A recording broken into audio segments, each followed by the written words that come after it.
Wiglaf stands in the dilapidated guard shack between the cots and the table, his hands trembling as he looks at the document that he's holding.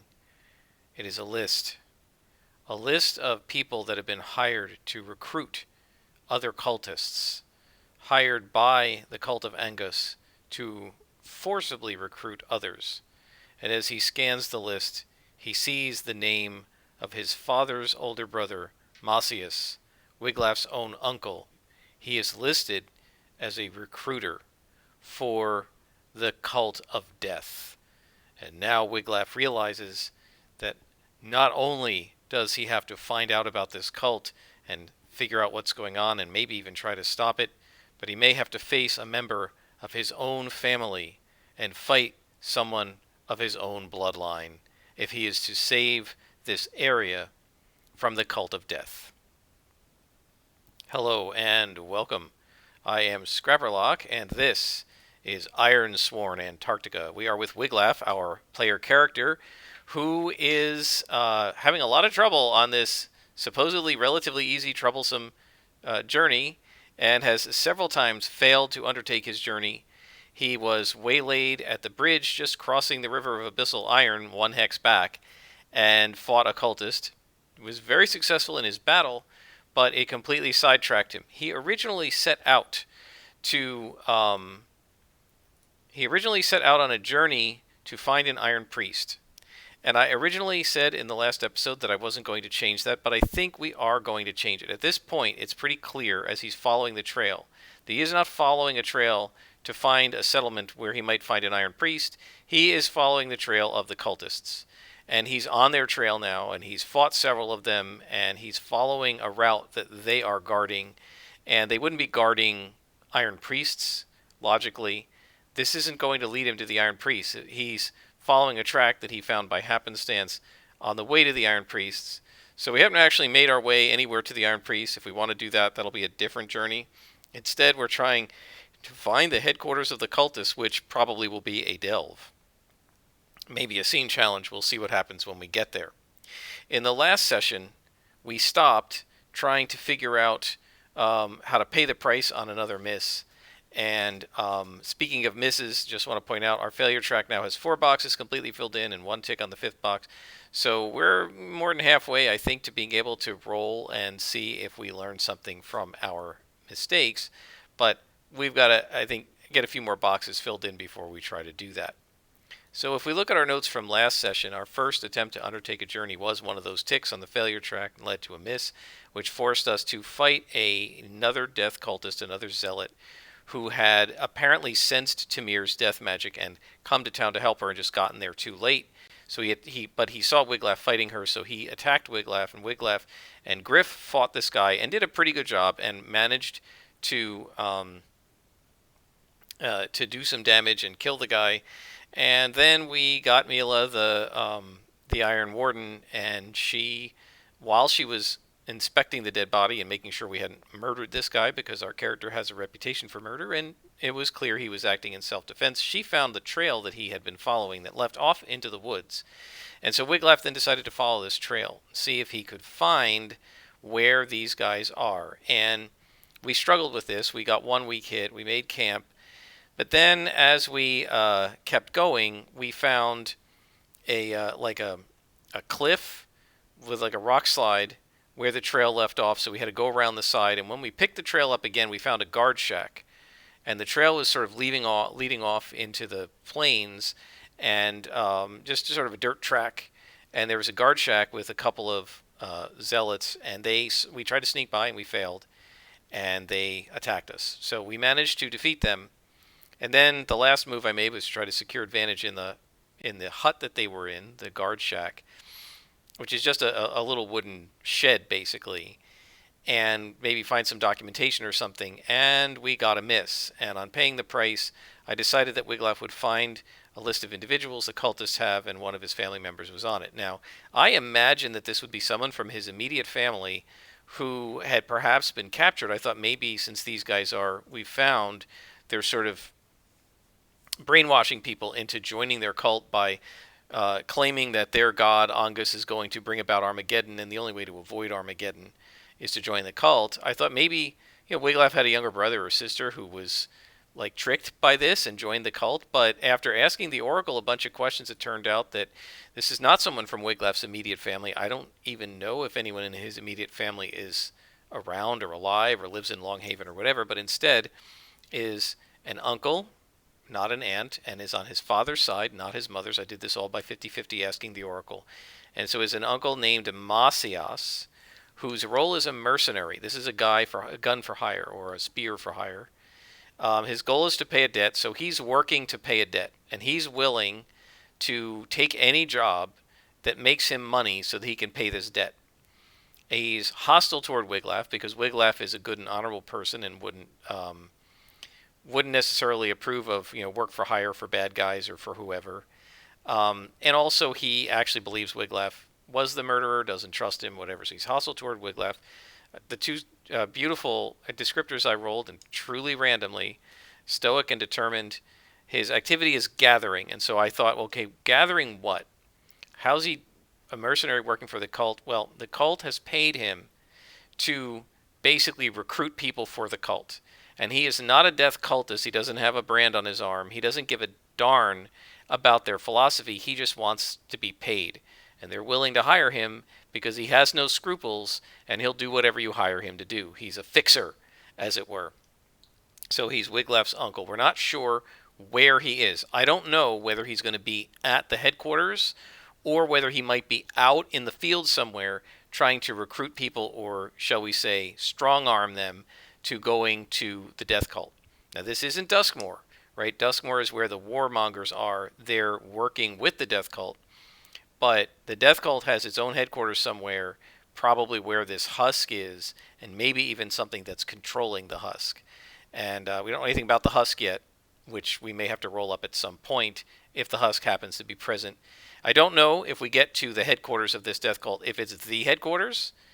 I feel like more than likely it's simply a base of operations, but not like where their main base is. Sort of like it might be the head of like an archbishop's church, but it wouldn't be the Vatican.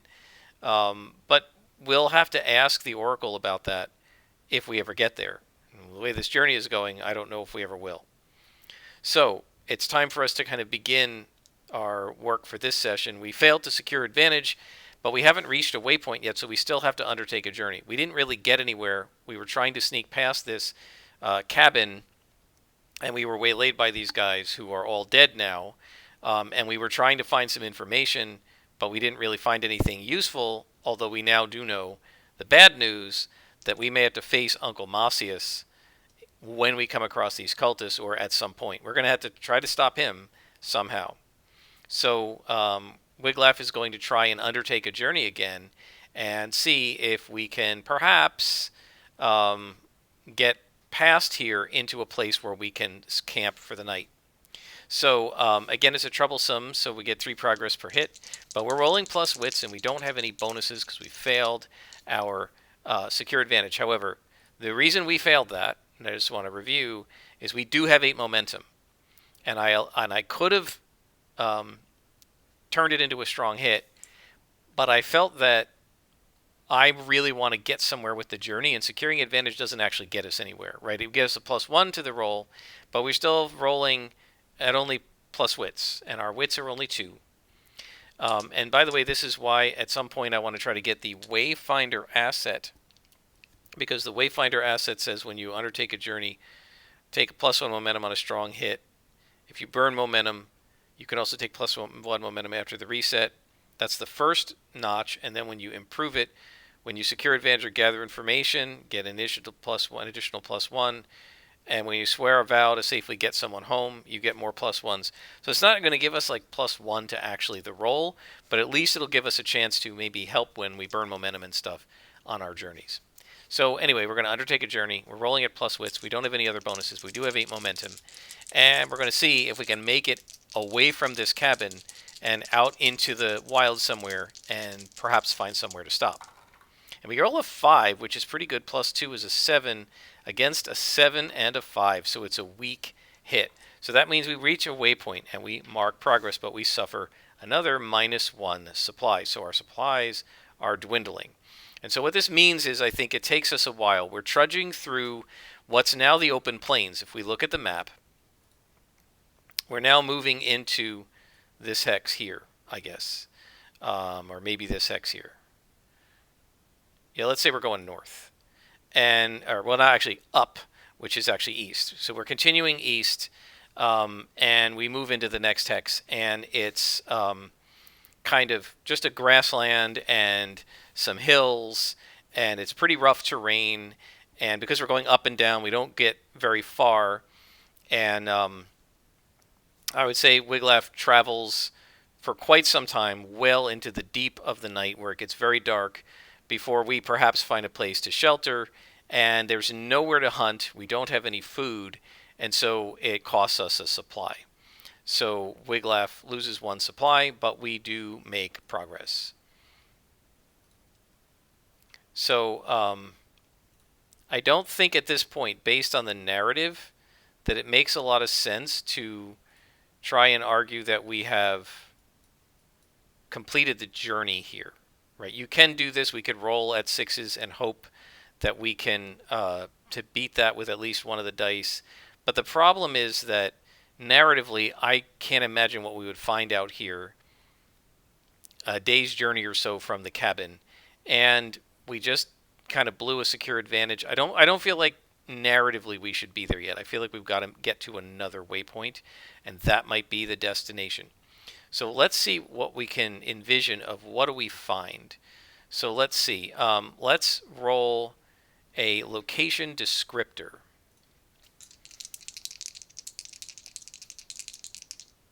And so we get 64, which is barren. So that's perfect. We end up in just a barren valley.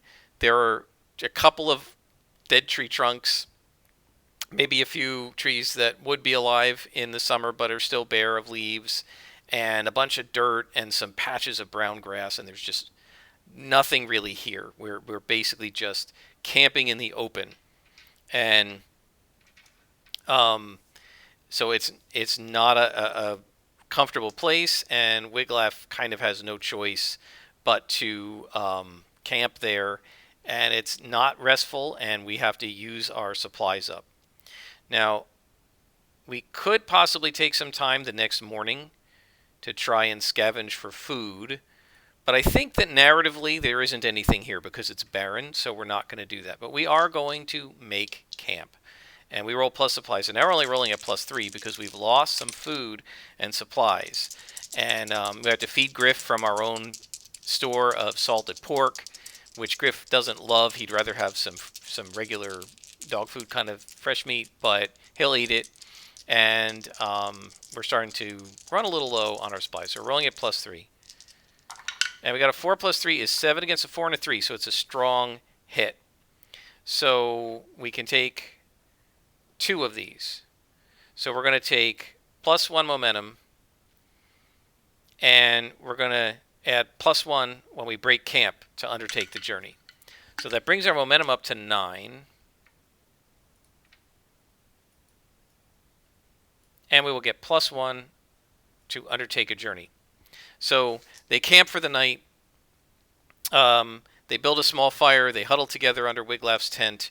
Wiglaf purposely sets the tent up to the north side of the fire, knowing that the top of the map, to the east side of the fire, knowing that direction where they're going, right? So that the tent will block the flickering of the small fire from the eyes of anybody who's ahead of them, right? And obviously does a good roll because we got a good job because we got a good roll here with a strong hit. And now what he's going to do is he's going to break camp, he's going to fold up the tent, and he's going to say, all right, Griff, let's see if we can figure out where these guys went, and let's see if we can follow them. And so they're going to undertake a journey. And so now they're rolling at +1, so we have +3 to this, and they're going to continue. And I think in terms of the map, we're still in this hex, right? Because these hexes are 30 miles, so he just got from here to here. So I don't think we're going to get into one of the other hexes yet. We're still moving through the hills. We're kind of on the border of this hex here, but not completely into it. into the next text, and we're going to undertake our journey. And so this is at +3, and we have 9 momentum.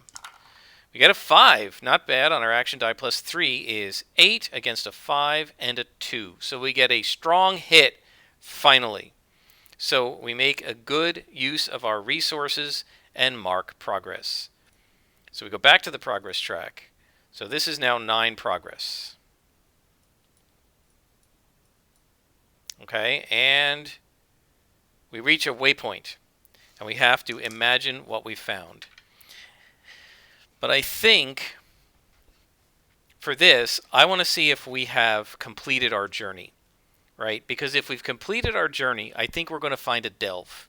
We're going to find wherever these cultists are holed up.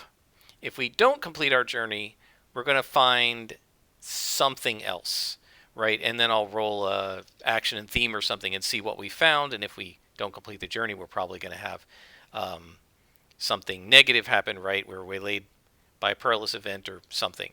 So we're going to try to reach our destination. Yeah, and a miss, we're hopelessly astray.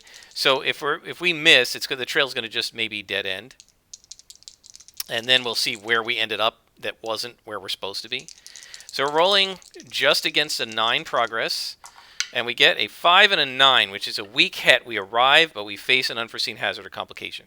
So I think, no question, we reached our destination, but now we're going to be in a delve, right? So what I have to do is figure out what the theme and what the domain is going to be, and I'm going to pause it while I pull out the cards. So what I'm going to do is there are lots of domains and themes that are inappropriate, like an ice reach. Look at the map, right? We're not anywhere near where an ice reach would be. Ice reaches would be up in the Veiled Mountains. So I don't want to accidentally grab those. So I'm going to use the cards and just shuffle them.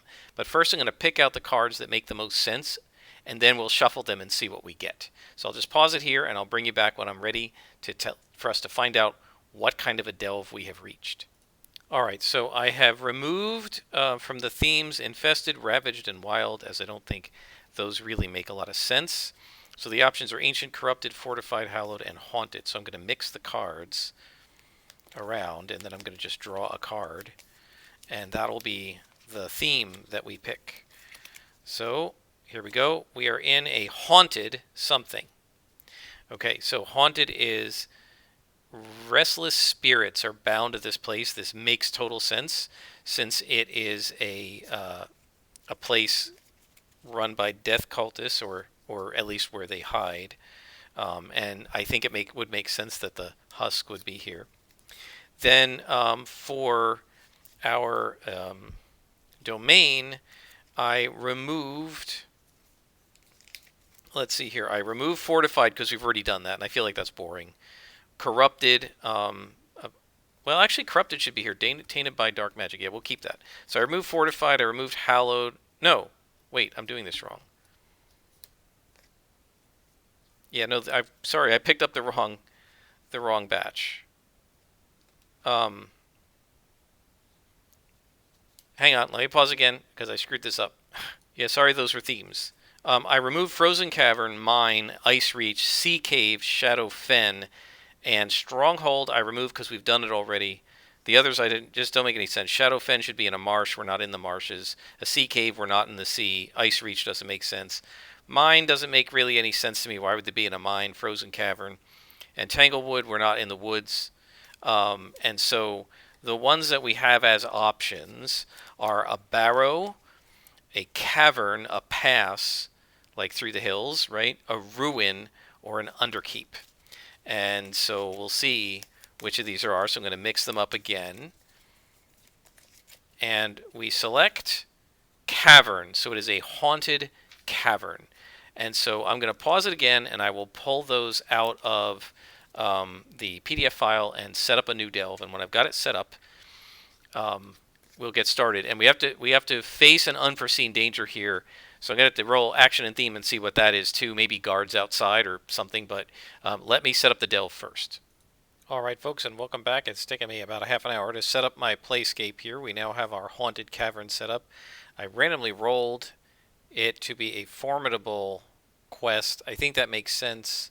I would have tossed out troublesome or epic. I'm not sure about extreme, but I think dangerous or formidable was most likely. But because we got a weak hit and we have to come up with something that is kind of an unforeseen issue, I think definitely we need this to be a formidable. Also, this place is probably crawling with zealots and cultists.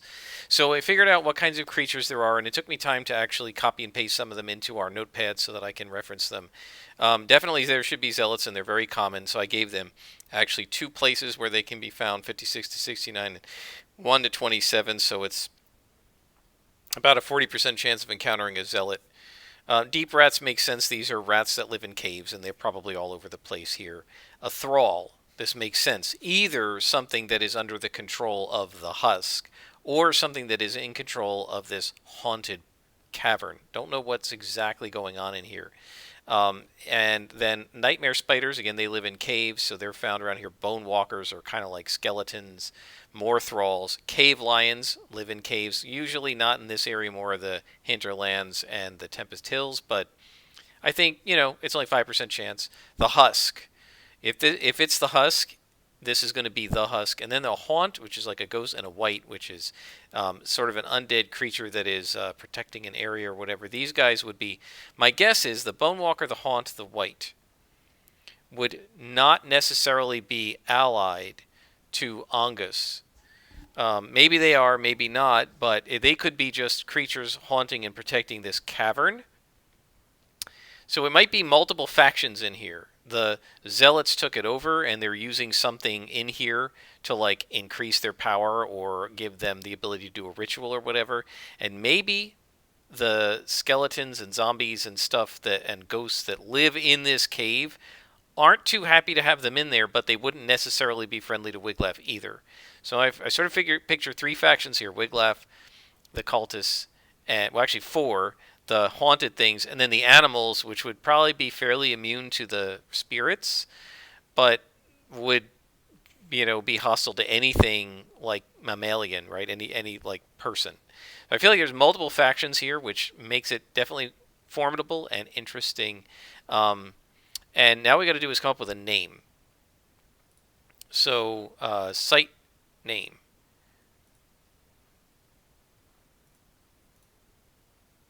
So let's look at the format for the site name. The format is going to be 82. Namesake's place. All right, and so namesake.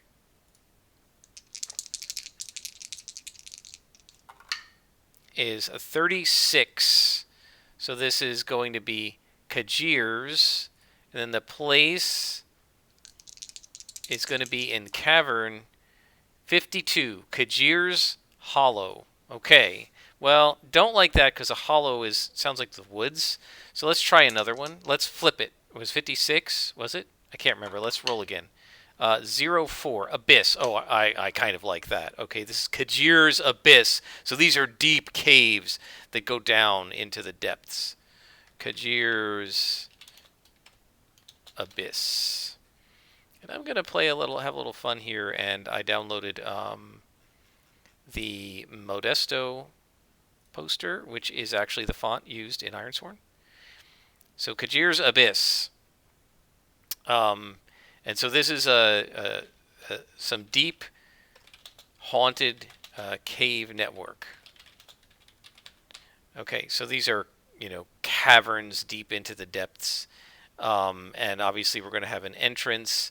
We're coming kind of from this direction, so I'm going to put the entrance sort of at the bottom here. So this is where we're starting. So now I got to get used to doing this. Oh, no. We want to make a smaller circle. There we go. So we're at the cave entrance, and we need to figure out what the unexpected thing is. So let's try aspect and focus and see what we get. 30 is veiled, and focus, we roll an 85, which is a veiled denizen. Okay, so I think one of these denizens is actually at the cave entrance. This makes the most sense. Wiglaf and Griff are approaching. So what they see is they're going up a hill, and the trail leads up a hill. It's just mostly footsteps and maybe some wagon wheels, and then the hill sort of flattens out a little bit on the way up, and there's this big giant gaping opening, and around it is like the mouth of a skull, right? So it's like carved into the side of this hill is the image of some sort of a like human skull with an open mouth, and the open mouth is the cave entrance. And because the denizen is veiled, I don't think Wiglaf is going to see him, right? Um, and so Wiglaf approaches, and one of the denizens is going to sort of be there. And let's see who's right at the entrance before, like just as we walk in. One. So there's a zealot right there. So Wiglaf is approaching, and he's kind of creeping as when he sees the dark entrance, and he says, okay, I think we can go in, Griff. And Griff and Wiglaf step into the cave entrance, and immediately one or more zealots are going to jump out at him. So let's ask the Oracle. Is it more than one zealot? I'll say it's likely. And that was cocked, but we got a 90 something, right? 90. So yes. And so now 50-50. Is it more than two zealots? 59, yes. So now unlikely. Is it more than three zealots?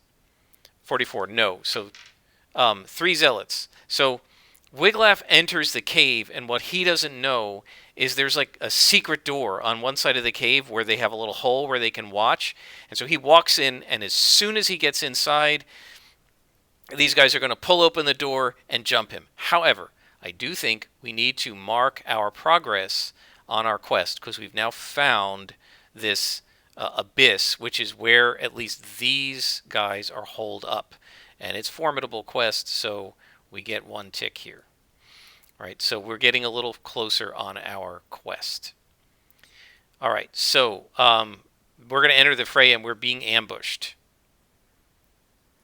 So being ambushed means we roll plus wits. So the question is, are we going to see these guys in time? So we walk in, and they slide the secret door across and jump out, daggers raised. And we roll a 1 plus 2 is a 3 against double twos. So not only is it a strong hit, and we take plus 2 momentum and have the initiative, so we're up to 10 momentum, which is great. Strong hit, we like that. But also, we get a fortuitous event. And I think it's sort of obvious. Griff smells them, and he growls and warns Wiglaf. And so Wiglaf turns around, and he sees these guys coming, and what he does is he puts his spear out, and all three of them just trip one over the other and sprawl onto the floor. Maybe they drop their daggers or whatever, and Griff starts barking, and Wiglaf's like, shh, Griff, quiet. Let's get these guys. So now the cultists are on the ground, and we have the initiative. So we're going to strike them, I think. I don't think there's any point to reasoning with these guys. We know that they're zealots. So Wiglaf is, while they're on the ground, he says, get him, Griff, and he attacks with his spear, and Griff starts biting. So now we're rolling strike move. This is in close quarters, so it's going to be plus iron. And we roll a 4 plus 3 is 7 against a 3 and a 7. That's a weak hit, so we inflict our harm. Now, we got to set up our combat tracker. There's more than one of these, so they're troublesome foe, but there are 2 of them. So again, we're ambushed again by 3 zealots. This is getting to be ridiculous. And these guys are going to be dangerous because there are 3 of them. So that means we inflict our harm, right? We hit with a spear. So we do 2 progress for our hit and 2 progress for our spear. We've made 4 progress, but we've lost initiative. And that means that the cultists get to take action narratively. And so, as you know, what I like to do with the combat moves is to ask the oracles, let's try Should we do combat action? 51 or higher? 68. No. Yes, 68. So, yeah, we'll do combat action. And what we will ask the Oracle is, what are these guys going to try to do? And they get a 63. So they're going to leverage the advantage of a weapon or ability. Okay, so I think there's a trap here that Wiglaf doesn't know about. There is a net above the cave that holds a bunch of rocks, and there's a rope holding it up.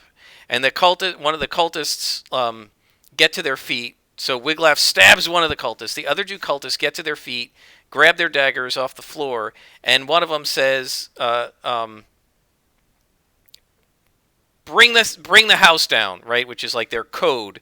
And the other one runs over and slices the rope with his dagger that unleashes this shower of rocks onto Griff, Wiglaf, and the poor guy who's now on the ground with Wiglaf's spear in him. So that guy's probably dead. We're already at 4 progress, so that makes sense.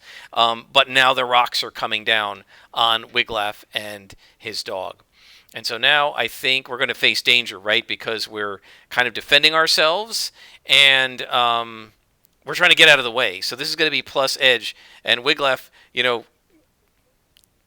issues an instruction, Griff, go that way, and jumps the other way, and they dive and attempt to get out of the way of the falling rocks. And let's see if they do. We're rolling plus edge. We get a 1. Plus 3 is a 4 against a 5 and a 6, which would be a miss. But I think we're going to burn our momentum and get a strong hit. And the reason I'm doing that, we'll go down to 0 and reset to 2. One of the reasons I'm doing that is we already have 4 progress, so we only need to really inflict our harm one more time and then try to end the fray. We are going to need a strong hit before we can do that, but I don't think we want to get a miss here because then we're going to be buried under the rocks. So what Wiglaf does is he just puts on that extra burst of speed and somersaults out of the way and rolls to his feet, and Griff gets out of his way, and that turns into a strong hit. So we take plus 1 momentum after the reset, and we have 3 momentum. And now we have the initiative, which means that we get to decide what we're going to do in terms of the combat move. So we can try to secure advantage, try to compel them. We're not going to compel them. We could try to end the fight, but I think it'd be crazy to do that here. Should we try to secure an advantage? No, I think what makes the most sense is to have Wiglaf attack them with his spear. So he is going to rush the guy that hacked the rope, and he's going to rush forward and take his spear and try to thrust and sort of drive it into this guy's shoulder and pin him right to the wall while Griff starts barking and holding the other guy at bay. So we're doing a strike. We're in close quarters, so again, we're using plus iron. No more momentum to burn. We roll a 5. Plus 3 is an 8 against an 8, and a 3, that is a weak hit. So Wiglaf jams his spear into this second guy, now taking his second guy out of action because our progress track is going to go up by 2 more, right? We inflict 1 for the harm and 1 for the spear. We're at 8 progress.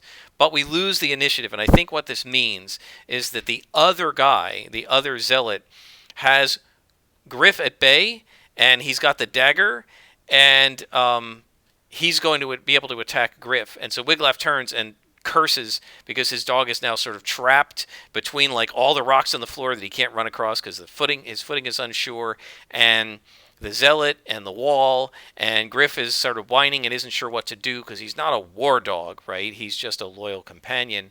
And let's see what this guy's going to do. Since we did combat action last time, let's do method and target and see what the enemy is going to do. So his method is going to be 82, which is embed, and his target is going to be O2, embed control. So I think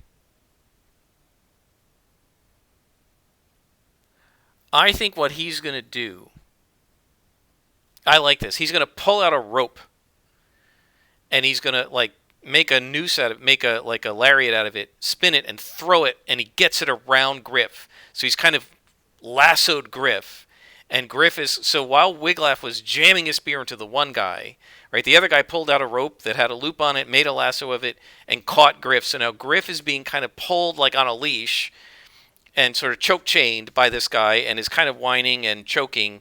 And Wiglaf is now concerned for his pet. So now we're going to go back to our combat moves. We're on the Oracle's page. Combat moves. And we do not have the initiative. So what are we going to do?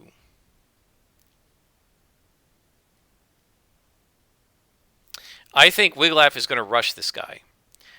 He says, "Get your hands off my dog." And he's being loyal to his dog. So he runs forward. Well, but I think this is aggressive action, though. He runs forward and tries to bash this guy in the back with his shield. So we're going to roll plus iron. I mean, yes, he is being loyal, but he's also using aggressive action, and I feel like iron is more appropriate here. So we roll a 4 plus 3 is 7 against a 5 and a 1. That is a strong hit. So Wiglaf bangs this guy in the back of the head, clocks him, and he staggers down. We take plus 1 momentum, and we are successful. And that strong hit gives us the initiative. So Wiglaf bangs him in the back of the head. We take plus 1 momentum. So we go up to 4 momentum.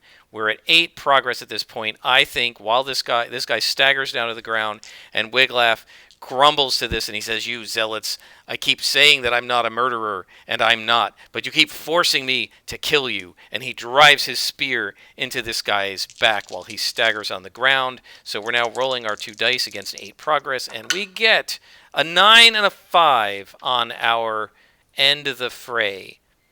So end the fight. So that is a weak hit. So they're out. All 3 of them are down now. But we have to choose something negative.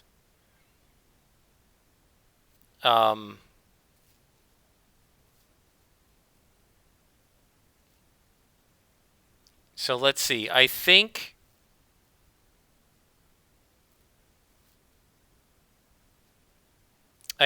there's a new danger. This made a whole bunch of noise.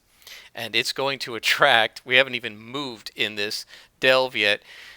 I think it's going to attract another denizen. Is that the case? And I feel like maybe it could have attracted one of the animals. But let's see. Let's just roll on the denizen chart and see who did it attract. Who's going to show up to investigate the noise? And we get a 0-8, so it's another zealot. Is it is it more than one zealot? 50-50. 0-2. No. So one new zealot comes in and surveys the scene. And now I think the zealot might try to warn the others. And so I think Wiglaf, Griff, as Wiglaf's pulling the rope off of Griff, right? The battle has ended. These 3 guys are dead. Wiglaf's made way more noise than he wanted to.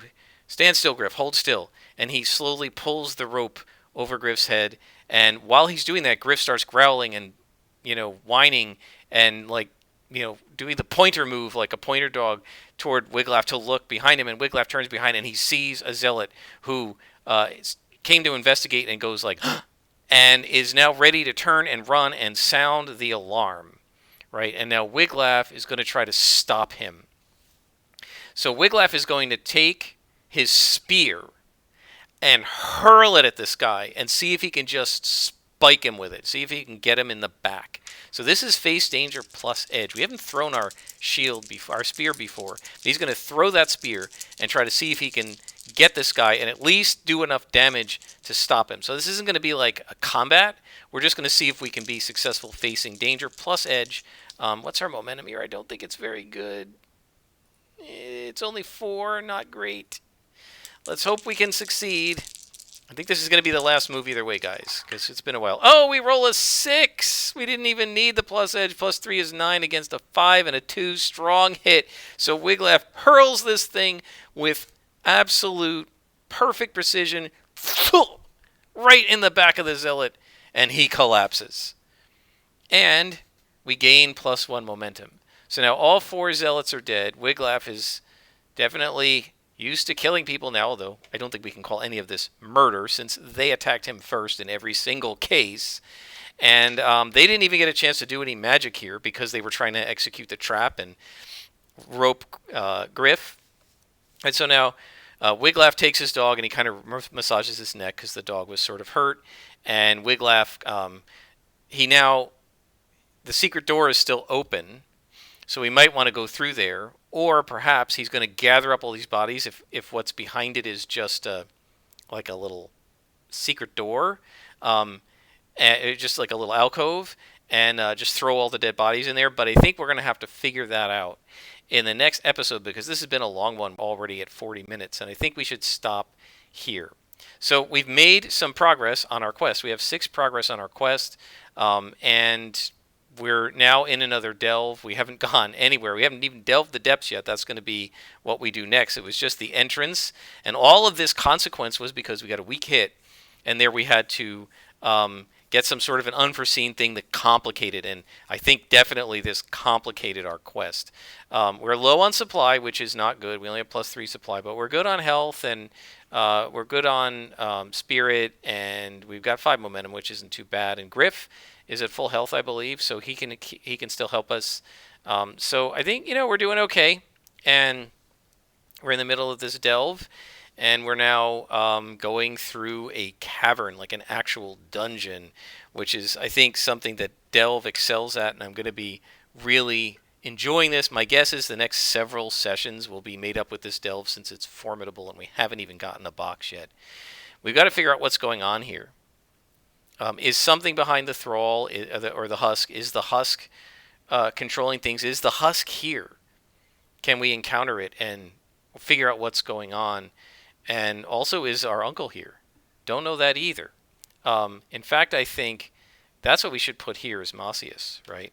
For unforeseen. That if we get this, Uncle Macias... do we not have a... What's his name? Did I spell his name wrong? No. Oh, it's 1 S. Uncle Macias will be showing up and probably attack us because he's hostile to us. So we're in Kajir's Abyss, and we've got a long way to go. But I think this is going to be pretty cool. I really like delves. I think delve is one of my favorite aspects of Ironsworn, so hopefully you guys will enjoy it too. We're right at the cave entrance, and we have a lot of progress to go. So I hope you'll join me for the next episode, and I'm going to be playing again probably tomorrow because I'm really enjoying this. So maybe I'll post these a little more frequently if I keep playing almost every day. Until next time, I am Scrapperlock, and this has been Ironsworn, Antarctica.